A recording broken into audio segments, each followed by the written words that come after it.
মধ্যপ্রাচ্যে মরুপ্রান্তরে এখন যুদ্ধের দামামা আরো তীব্র হচ্ছে, আর সেই রণক্ষেত্রে বা সরাসরি ময়দানে নামছে মার্কিন সামরিক শক্তির অন্যতম স্তম্ভ ৮২তম এয়ারবর্ন ডিভিশন।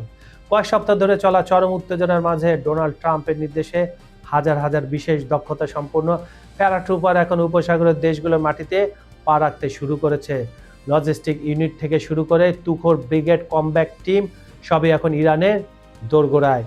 লক্ষ্য কি সরাসরি তেহরান হবে? মার্কিন প্রতিরক্ষা দপ্তর পেন্টাগন এখন ইরানের অভ্যন্তরে প্রবেশের বিষয়টি সরাসরি স্বীকার না করলেও বাতাসের গতি বলছে অন্য কথা। সমর বিশেষজ্ঞদের ধারণায় এই বিশেষ এয়ারবর্ন বাহিনীকে ব্যবহার করা হবে ইরানকে পঙ্গু করে দেওয়ার একটি ছক, আর এই ছকটা করছেন ট্রাম্প। আলোচনার কেন্দ্রে রয়েছে ইরানের লাইফলাইন হিসেবে পরিচিত খার্গো আইল্যান্ড। ধারণা করা হচ্ছে প্যারাট্রুপারদের মাধ্যমে আচমকা হামলা চালিয়ে এই দ্বীপটি দখলে নিতে পারে যুক্তরাষ্ট্র। একই সঙ্গে হরমুজ প্রণালীর পূর্ণ নিয়ন্ত্রণ নিয়ে বিশ্বের তেলের বাজারে ইরানের প্রভাব চিরতরে মুছে ফেলার নীল নকশাও তৈরি হচ্ছে।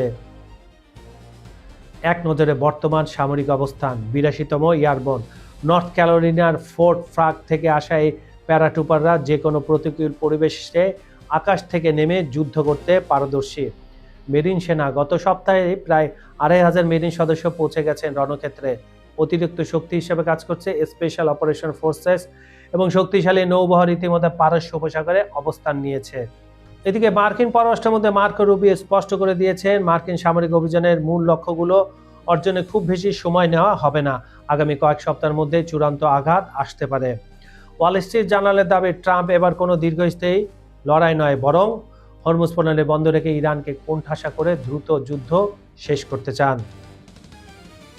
ইরানকে আলোচনার টেবিলে নয় বরং পিছু হটতে বাধ্য করা এখন ওয়াশিংটনের মূল কৌশল।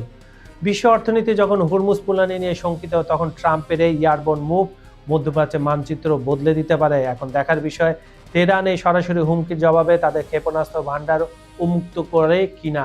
দিন যত যাচ্ছে পারস্য উপসাগরে পানি তত উত্তপ্ত হয়ে উঠছে।